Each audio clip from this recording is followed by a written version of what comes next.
Hello everyone. A few days ago, Jagex announced that they were rebalancing the fracture stuff of Armadillo and Animate Dead. Today they've released a Reddit post that is outlining the changes and they're asking for feedback and hoping to have an open discussion with the players regarding these changes, which is really cool to see. So basically just going to read through the post and then I'll give my thoughts, feedback, anything like that. So firstly, they mentioned that nothing that is written is set in stone. This is really important. Don't go saying, this is awful, because you can just give feedback. They will listen to your feedback. This is definitely a discussion at this point. It's not a massive set in stone change. So regarding Animate Dead, they say in its current state, Animate Dead is unfortunately just performing too well with very little downside, which is perfectly accurate. They say that it's overly synergistic with other sources of damage reduction and creates a scenario where lots of low damage hits can no longer threaten players. They do like that Animate Dead has increased the viability of tank armor and allow more players to get into PVM. So the changes are, it cannot reduce damage by more than 60%. The damage reduction now uses 25% of your defense level, and it now only works versus core damage types, so melee, magic, ranged, not typeless. This is my first time reading this. That seems fine.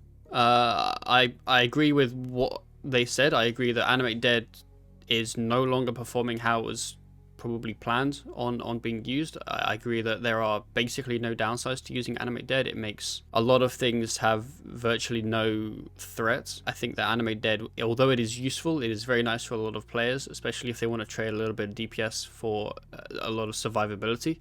I think that that level of survivability was too high. I think this is perfectly fine. I am unsure why it was removed from typeless damage. Maybe they have a couple of scenarios that they have in mind. Maybe there's some boss attacks that they want to keep dealing a lot of damage so that everything can't just be tanked. But I think this is a good change. It doesn't seem too harsh. It doesn't seem too minor, personally. They say that PVM mechanics, where we want players to show some level of skill to proceed in a fight, will use non-core damage types, meaning that they won't work with Animate Dead. Animate Dead previously excelled in letting players ignore mechanics such as Zamorak's Rune of Destruction. As such, Animate Dead was creating a large amount of design debt that was having to be considered when creating new encounters. Okay, so essentially what I assumed was correct is that they want PVM mechanics that are typeless to actually hurt the player. They want to be dealt with as they're meant to be, and you can't just Animate Dead them. But it still means you can Animate Dead on a lot of the auto attack, so you're just taking that a little bit less damage. So here they include a table which shows you exactly how much damage you'll take,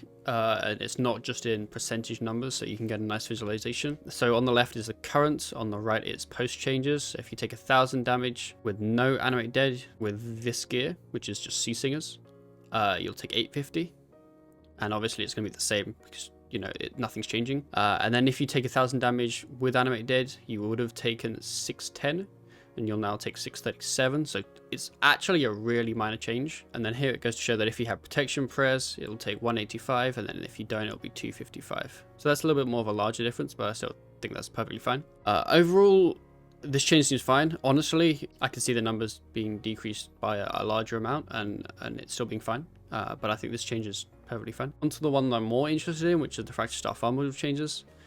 I haven't read any of this. This is my first time reading it. So since the release of FSOA, the weapon has been bringing death and destruction to anything that gets in its path. Yeah, that's very true. FSOA is very good. The auto attack problem. Being auto-based means the weapon has an excessively high upkeep cost. It feels bad to use a special, particularly against lower-end bosses. That is true, especially for Iron Man with the rune cost and the rune usage. That's very hard. The damage value of individual shots from the spec is hard to adjust due to the combat system just passing auto-attack through the staff. That's one thing that's always felt a bit odd, because you can't just make the auto-attacks hit less, because that's just not how it works. The weapon is putting a big design restriction on critical strike, as the recursive nature of the special attack means that any future unlocks that affect critical strike push the special close to going infinite. And that is very, very true.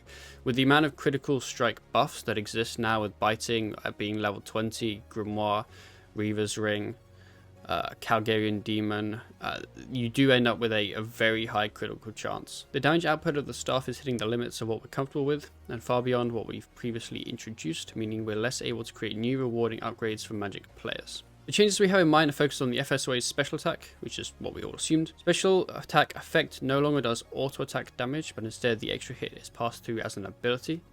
This means there is no longer the cost of runes for each crit.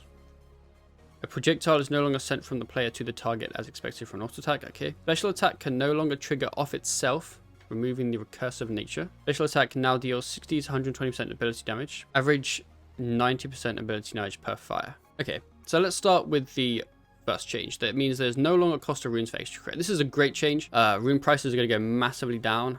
There's probably rune crafters that will be very sad about that.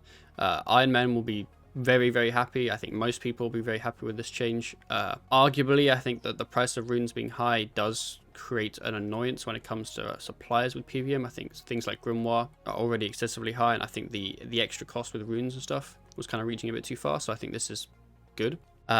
These are mostly animation changes, so I'm not going to cover those. Special attack can no longer trigger off itself, removing the recursive nature. So for those that don't know what that means, if you fire a Dragon Breath and it crits, you'll get an auto attack. If that auto attack crits, you'll then get another auto attack. This change means that you can never get that extra auto attack. So if you do a Dragon Breath and it crits, you can do an auto attack. If your auto attack crits, that's it. Nothing else happens. Obviously, they're changing it to an ability, so we'll call it an ability rather than auto attack, but that's essentially it. This will remove a lot of the RNG and probably make it a bit more of a consistent weapon. But in doing so, it will also make it a much lower damage weapon. It'll be interesting to see how much damage you can do compared to the other styles. At the moment, this is mostly just guesswork because we haven't tried the weapon. It's not in the game, obviously. They also say that the special attack now deals 60 to 120% ability damage with each hit, with an average of 90%, so a standard ability damage curve. This is actually the more worrying one because it means that the damage you deal once you've crit will be significantly lower than it used to be. We'll have to see how these numbers affect an in-game real-world scenario, but I'm expecting FSOA to be nowhere near as good as it currently is. They say, while this does reduce the power of the FSOA from where it is today, this makes the ability much easier for us to control and balance, which is definitely true because they can just simply make the ability damage higher if they want to buff it a little bit. They then go on to say that they definitely want to hear from you. If you have any thoughts, I'll leave the Reddit link in the description.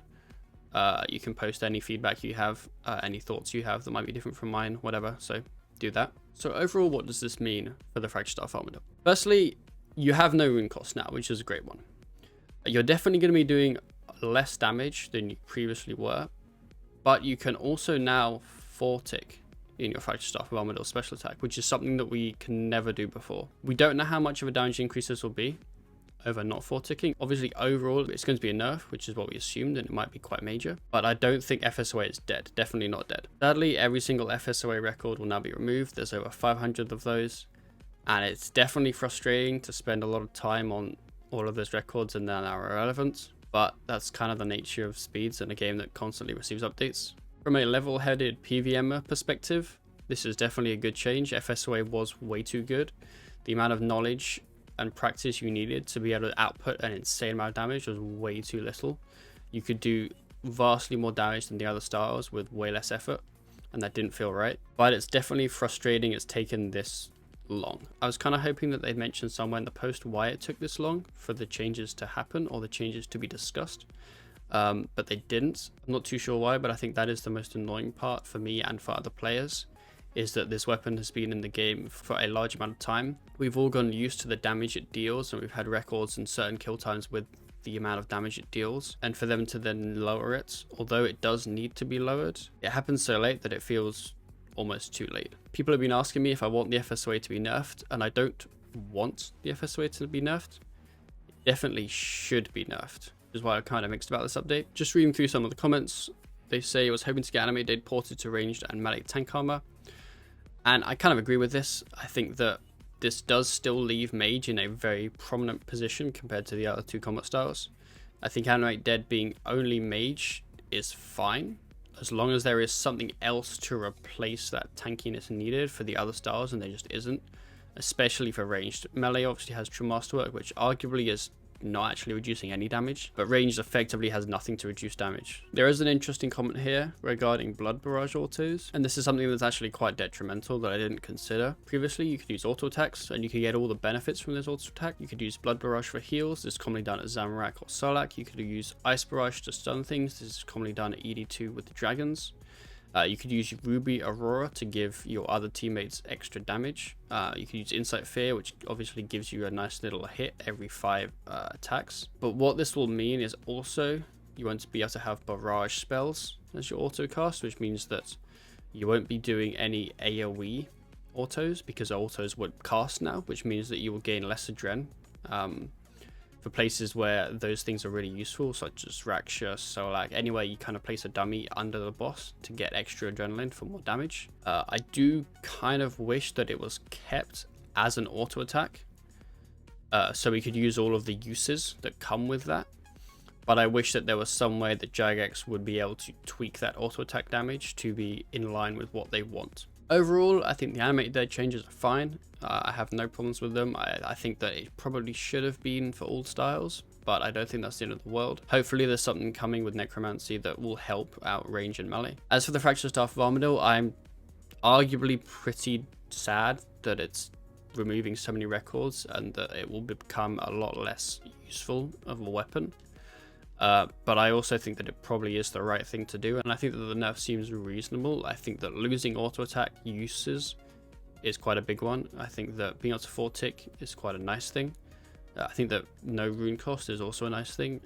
I think that the damage values, from what we can see so far, which is not much at all, are reasonable. I think if I had my way, I would effectively do a similar thing, but I would leave the auto attack usefulness in there, so you could Blood Barrage, Ruby Roar, etc. Obviously when the change actually happens, I'll be doing a lot more testing with it. I want to see how it is. I don't think it's going to be useless, but I don't think it's going to be anywhere near as good as it currently is. I think Mage may no longer be the style everyone goes to, and it might be turning to ranged, but we'll have to see with that. I'm very glad that they have made a feedback post and not just drop the changes on us, so if you want to give any feedback, let them know.